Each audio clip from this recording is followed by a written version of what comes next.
10장. 가이사랴에 고넬료라는 사람이 있었습니다. 그는 이탈리아 부대인 로마 군대의 백부장이었습니다. 고넬료는 경건한 사람이었습니다. 그와 그의 집에 사는 모든 사람이 하나님을 공경하고 경외하였습니다. 그는 가난한 사람들에게 아낌없이 돈을 주었고 늘 하나님께 기도했습니다. 어느 날 오후 3시쯤 고넬료는 환상을 보았습니다. 그는 환상 속에서 하나님의 천사가 다가와 고넬료야, 라며 부르는 소리를 똑똑히 들었습니다. 고넬료는 두려움 속에서 천사를 쳐다보았습니다. 고넬료는 주님, 무슨 일이십니까? 라고 물었습니다. 천사가 대답했습니다. 하나님께서 내 기도를 들으셨다. 내가 가난한 사람들을 도운 것을 보셨으며 너를 기억하셨다. 지금 사람을 요바로 보내어 베드로라고 하는 시몬을 모셔오너라. 그는 가죽 제품을 만드는 시몬이라는 사람의 집에 묵고 있는데 시몬의 집은 바닷가에 있다. 자기에게 말하던 천사가 떠나가자 고넬료는 하인 2사람과 자기 부하 중에서 경건한 군인 1사람을 불렀습니다. 고넬료는 그들에게 모든 일을 이야기해 준 뒤에 그들을 요바로 보냈습니다. 이튿날 낮 12시쯤 고넬료가 보낸 사람들이 요바 근처에 이르렀을 때에 베드로는 기도하러 지붕으로 올라가 있었습니다. 베드로는 배가 고파 무엇이라도 좀 먹었으면 하던 참이었습니다. 사람들이 음식을 준비하고 있던 중에 베드로는 환상을 보았습니다. 베드로는 하늘이 열리고 큰 보자기 같은 것이 네 모퉁이가 묶여 땅으로 내려오는 것을 보았습니다. 그 안에는 갖가지 4발 달린 짐승들과 땅에 기어다니는 파충류와 날짐승들이 들어있었습니다. 그때 베드로에게 음성이 들려왔습니다. 베드로야, 일어나 그것들을 잡아먹어라. 이에 대해 베드로는 주님, 그렇게는 못하겠습니다. 저는 속되거나 부정한 것을 지금까지 먹은 적이 없습니다. 라고 대답했습니다. 2번째로 음성이 들려왔습니다. 하나님께서 깨끗하게 하신 것을 속된 것이다라고 하지 마라. 이런 일이 3번 있은 뒤에 보자기는 즉시 하늘로 올라갔습니다. 자기가 본 환상이 무슨 뜻일까 하고 베드로가 곰곰이 생각하고 있을 때 고넬료가 보낸 사람들이 시몬의 집을 찾아와 문 앞에 서 있었습니다. 그들은 문 밖에서 베드로라는 시몬이 여기 계십니까? 라고 소리쳐 물었습니다. 베드로가 아직 그 환상에 대해 생각하고 있는데 성령이 베드로에게 말씀하셨습니다. 시몬아, 3사람이 너를 찾고 있다. 일어나 내려가거라. 그들은 내가 보낸 사람들이니 주저하지 말고 그들을 따라가거라. 베드로가 그 사람들이 있는 곳으로 내려가 말했습니다. 내가 그대들이 찾는 사람입니다. 무슨 일로 오셨습니까? 그 사람들이 이렇게 대답했습니다. 저희는 고넬료라는 로마 백부장이 보낸 사람들입니다. 고넬료는 의로운 사람이며 하나님을 경외하는 사람입니다. 그는 모든 유대인들에게도 존경을 받는 사람입니다. 한 거룩한 천사가 고넬료에게 당신을 집으로 모셔다가 당신이 하시는 말씀을 들으라고 분부하였습니다. 그러자 베드로는 그들을 집 안으로 불러들여 묻게 했습니다.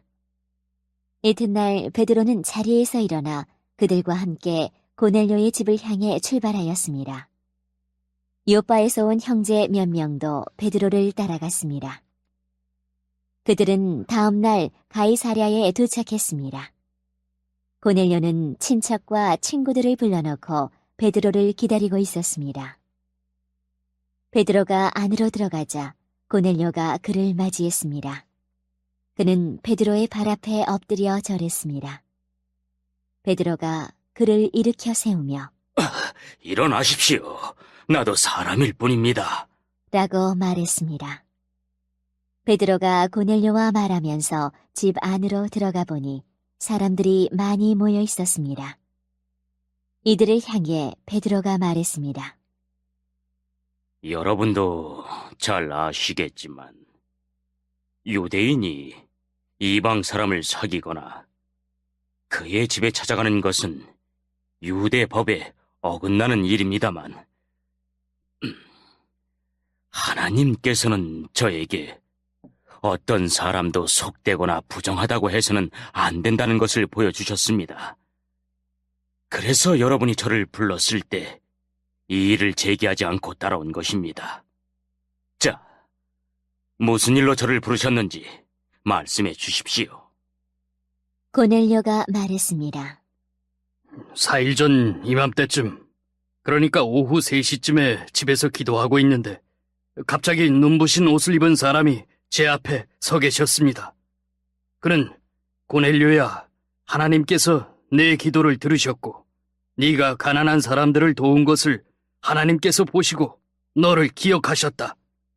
지금 사람을 요바로 보내어 베드로라고 하는 시몬을 모셔오너라. 그는 가죽 제품을 만드는 시몬이라는 사람의 집에 묵고 있으며 시몬의 집은 바닷가에 있다라고 말씀하셨습니다. 그래서 나는 곧 당신에게 사람을 보냈습니다. 그런데 이렇게 와주셨으니 참 잘하셨습니다. 이제 우리 모든 사람은 주님께서 당신에게 하라고 명령하신 모든 말씀을 들으려고 하나님 앞에 모였습니다. 베드로가 입을 열어 말했습니다. 나는 참으로 하나님께서는 사람을 외모로 차별하지 않는 분이시라는 것을 깨달았습니다. 하나님께서는 어느 나라 사람이든지 하나님을 경외하고 의로운 일을 하는 사람을 받아주십니다.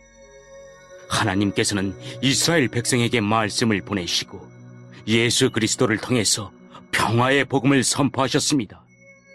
예수님은 모든 백성의 주님이십니다. 여러분은 요한이 세례에 관해 설교한 이후 갈릴리에서 시작하여 온 유대 땅에 걸쳐 발생한 큰 사건을 아실 것입니다. 하나님께서는 나사렛 사람인 예수님에게 성령과 능력으로 기름 부으셨습니다. 그분은 두루 다니시면서 선한 일을 하셨고 귀신에 사로잡힌 사람들을 고쳐주셨습니다. 이는 하나님께서 예수님과 함께 계셨기 때문입니다. 우리는 예수님께서 유대와 예루살렘에서 하신 모든 일을 목격한 증인입니다. 사람들은 예수님을 나무에 매달아 죽였지만 3일째 되는 날에 하나님께서는 이 예수님을 죽은 자 가운데서 다시 살리셔서 사람들 앞에 나타나게 하셨습니다. 그러나 예수님께서 모든 사람들에게 나타나신 것이 아니라 하나님께서 이미 증인으로 택하신 우리들에게만 보이셨습니다. 우리는 예수님께서 죽으셨다가 다시 살아나신 뒤에 그분과 함께 먹고 마셨습니다. 예수님께서는 우리에게 명하시기를 하나님께서 이 예수님을 살아있는 사람과 죽은 사람의 심판자로 세우셨다는 것을 사람들에게 전파하고 증언하라고 하셨습니다. 모든 예언자들도 예수님을 믿는 사람은 다 그분의 이름으로 죄를 용서받는다고 증언했습니다.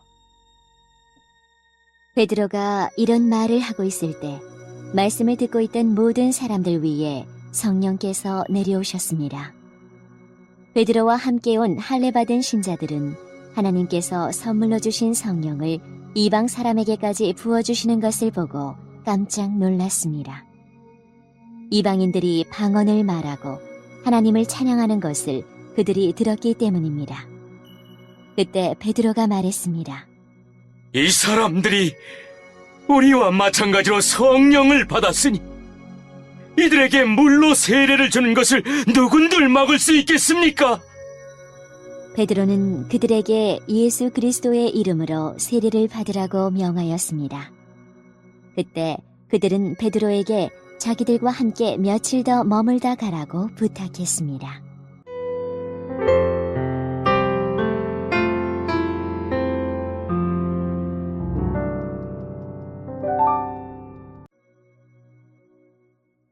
(11장) 사도들과 유대에 있는 성도들이 이방인들도 하나님의 말씀을 받아들였다는 소식을 들었습니다. 그래서 베드로가 예루살렘에 올라가자 할례받은 신자들이 베드로를 비난했습니다. 그들은 베드로에게 당신은 할례받지 않은 사람의 집에 들어가 함께 식사를 하였소. 라고 말했습니다. 그래서 베드로는 모든 사실을 질서정연하게 설명하기 시작했습니다. 내가 요빠에서 기도를 하고 있는 중에 환상을 보았습니다. 하늘에서 큰 보자기 같은 것이 네 모퉁이가 묶인 채 내 앞에까지 내려왔습니다. 그 속을 들여다보니 거기에는 네 발 달린 짐승들과 땅에 기어다니는 파충류와 날짐승들이 들어있었습니다. 그때 베드로야, 일어나 그것들을 잡아먹어라 하는 소리가 들렸습니다. 그러나 나는 주님, 그렇게는 못하겠습니다. 저는 속되거나 부정한 것을 지금까지 먹은 적이 없습니다. 라고 대답했습니다. 그러자 하늘에서 다시 음성이 들려왔습니다. 하나님께서 깨끗하게 하신 것을 속된 것이라고 하지 마라. 이런 일이 3번 있은 뒤에 모든 것이 다시 하늘로 올라갔습니다. 바로 그 순간 내가 묵고 있던 집에 3사람이 찾아왔습니다. 그들은 가이사랴에서 내게 심부름을 온 사람들이었습니다. 성령께서 나에게 주저하지 말고 그들을 따라가라고 말씀하셨습니다. 여기에 있는 형제 6사람도 나와 함께 고넬료의 집으로 갔습니다. 고넬료는 우리에게 천사를 본 이야기를 해주었습니다. 천사가 그에게 와서 서더니 사람을 요빠로 보내어 베드로라고 하는 시몬을 데려오너라. 그가 네게 너와 네 온 집이 구원받을 말씀을 전해줄 것이다 라고 말했다고 합니다. 내가 입을 열어 말하자 성령께서 처음에 우리에게 내리셨던 것과 똑같이 그들에게도 내리셨습니다. 그때 나는 요한은 물로 세례를 주었으나 너희는 성령으로 세례를 받을 것이다 라고 하신 주님의 말씀이 생각났습니다. 하나님께서 우리가 주 예수 그리스도를 믿었을 때 주신 것과 똑같은 선물을 그들에게도 주셨는데 내가 누구이기에 감히 하나님께서 하시는 일을 막을 수 있겠습니까? 할례받은 신자들은 베드로의 말을 다 듣더니 더 이상 할 말이 없어졌습니다. 그들은 하나님을 찬양하며 이제 하나님께서는 이방인에게도 생명에 이르는 회개를 주셨다. 라고 말했습니다.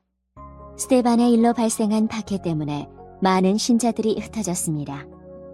그들은 베니게와 키프로스와 안디오까지 피해가서는 오직 유대인에게만 말씀을 전했습니다.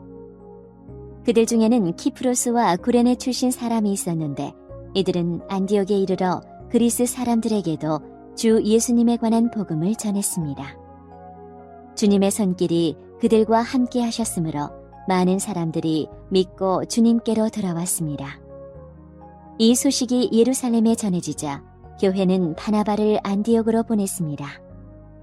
그는 안디옥에 도착하여 하나님의 은혜가 내린 것을 보고 기뻐했습니다. 그리고 모든 사람들에게 마음을 굳게 하여 주님을 의지하십시오.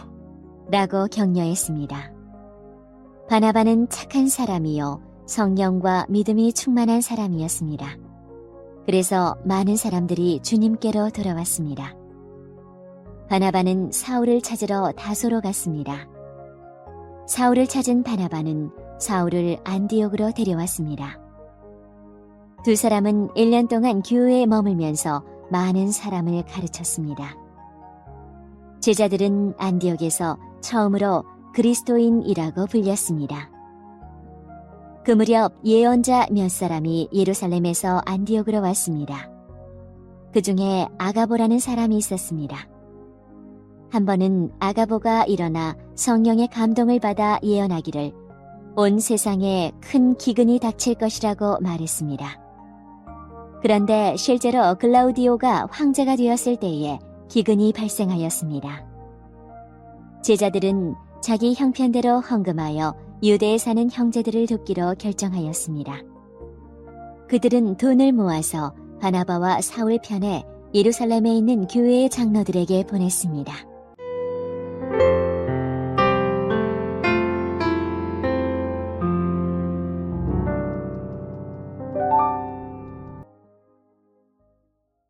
(12장) 이 무렵 헤롯 아그리빠 왕은 교회에 속한 몇 사람을 박해하려는 계획을 가지고 그들을 사로잡았습니다. 그는 요한의 형제 야고보를 칼로 죽였습니다. 헤롯은 유대인들이 이 일로 기뻐하는 것을 보고 베드로마저 잡으려 했습니다. 그때는 무교절 기간이었습니다. 헤롯은 베드로를 붙잡아 감옥에 넣고 군인 4명씩 4패에게 맡아 지키게 했습니다. 6월절이 지나면 베드로를 끌어내어 사람들 앞에서 재판할 작정이었습니다. 그래서 베드로는 감옥에 갇혔고 교회는 베드로를 위해 하나님께 열심히 기도했습니다. 헤롯이 베드로를 끌어내려던 전날 밤이었습니다. 베드로는 두 군인 사이에서 사슬에 묶인 채 잠들어 있었고 문 앞에는 경비병이 문을 지키고 있었습니다. 갑자기 주님의 천사가 나타나고 환한 빛이 감옥을 비추었습니다. 천사가 베드로의 옆구리를 쳐서 깨우며 어서 일어나라. 고 말했습니다. 그 순간 베드로의 손목에 매어있던 사슬이 풀렸습니다. 천사가 베드로에게 허리끈을 메고 신을 신어라. 라고 말하여 베드로는 천사가 시키는 대로 했습니다. 천사는 다시 겉옷을 입고 나를 따라오너라. 라고 말했습니다. 베드로는 천사를 따라 밖으로 나가면서도 천사가 하는 일이 꿈인지 생시인지를 알지 못했습니다. 베드로는 자기가 환상을 보고 있다고 생각했습니다.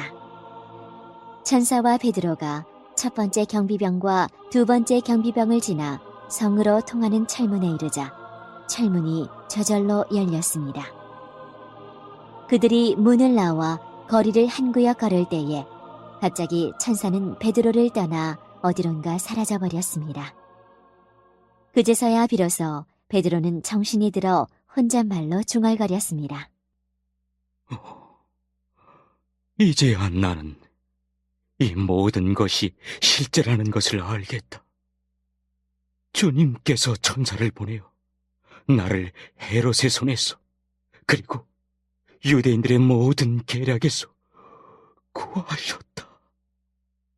이런 사실을 깨닫고서 베드로는 마가라고도 하는 요한의 어머니 마리아의 집으로 갔습니다. 그곳에는 많은 사람이 모여서 기도하고 있었습니다. 베드로가 바깥문을 두드리자 로데라는 여종이 문을 열어주러 나왔습니다. 여종은 베드로의 목소리를 알아듣고 너무나 기뻐서 문을 열어주는 것도 잊은 채 안으로 달려가 사람들에게 베드로가 문 밖에 와 있다고 알렸습니다. 그러자 사람들은 여종에게 내가 미쳤구나. 하고 말했습니다. 그러나 여종이 계속해서 참말이라고 우기자 사람들은 그렇다면 베드로의 천사인가 보다. 라고 말했습니다. 이런 중에도 베드로는 계속 문을 두드리고 있었습니다. 문을 연 사람들은 베드로를 보고 깜짝 놀랐습니다. 베드로가 그들에게 조용히 하라고 손짓을 한 뒤에 주님께서 자기를 감옥 밖으로 인도해내신 일을 설명해 주었습니다. 그리고 이 일을 야고보와 다른 형제들에게도 알리시오. 라고 말하고 다른 곳으로 떠났습니다. 다음 날 아침 군인들 사이에서는 베드로가 없어진 일로 한바탕 큰 소동이 일어났습니다. 헤롯 아그리빠는 철저하게 수색하여 베드로를 찾으라고 명했으나 그를 찾을 수 없었습니다. 그래서 그는 경비병들을 신문한 뒤에 대신 그들을 처형하라고 명령하였습니다. 그 후에 헤롯은 유대를 떠나 가이사라로 가서 얼마 동안을 지냈습니다. 한편 드로와 시돈 사람들은 헤롯에게 몹시 노여움을 사고 있었습니다. 그래서 그들은 무리를 지어 헤롯에게 갔습니다. 그들은 왕의 내실 시종인 블라스도를 회유하여 그의 도움을 받아 헤롯에게 화해를 요청했습니다. 이는 이들 지방 사람들이 헤롯의 영토에서 식량을 공급받았기 때문입니다. 약속한 날 헤롯은 왕의 복장을 하고 왕좌에 앉아 그들에게 연설을 하였습니다. 그러자 군중들은 이것은 사람의 소리가 아니라 신의 소리다! 라고 외쳤습니다. 그러나 헤롯이 하나님께 영광을 돌리지 않았기 때문에 주님의 천사가 즉시 헤롯을 내리쳐서 헤롯은 벌레에 먹혀 죽고 말았습니다. 하나님의 말씀은 점점 더 널리 퍼져서 믿는 사람이 많아졌습니다. 바나바와 사울은 자기들의 사명을 다 마치고 마가라고도 하는 요한을 데리고 예루살렘에서 돌아왔습니다.